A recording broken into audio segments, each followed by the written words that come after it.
come across some of these trusses, you know, in just day-to-day working, that in various places that, you know, due to the powder coating job and the old pins, or you know, the whole, whatever the case may be, come across some of these pins that just get stuck. And you know, I'm got the task of having to try and get these pins out, and even to the point where you take your hammer and, you know, you hammer the end of these pins. Now I just put this one in here for demonstration, so it's going to be pretty loose, but you know, you're hammering, they may have been in here for years or whatnot, and they're just stuck. You know, you hammer and hammer, and you get to the point where you just start flattening out this pin, and you know, that's not really the best way to do it. So I kind of discovered that you could take one of these, this is the Global Truss SWL 200K kilograms, sorry. And if you have one of these, you know, it's perfect to fit around there, and then you just bore a hole.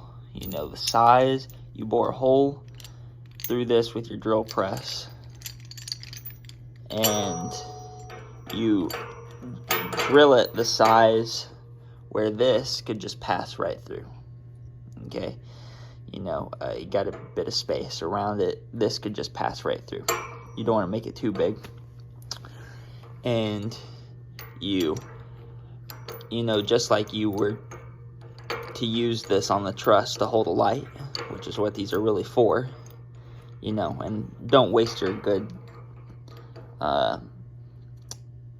lighting clamps if you need them, but we have an excessive amount, so I figured I'd use one. And essentially what you do is this, for me at least, this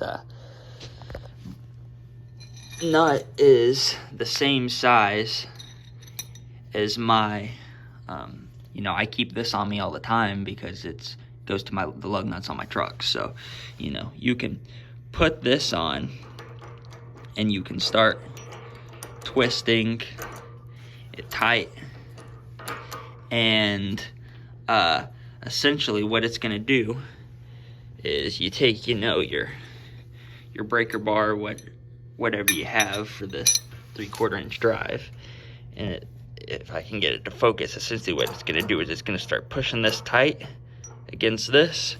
And if you're able to, you know, keep twisting with the breaker bar, and if you're able to get this, you know, pressed in so tight that it's going to release the pressure that's been built up on this pin here, boom, sometimes it comes popping right out. You know, like you really release a lot of pressure. Sometimes it'll just kind of come out for you enough that you can hammer it out pretty easily.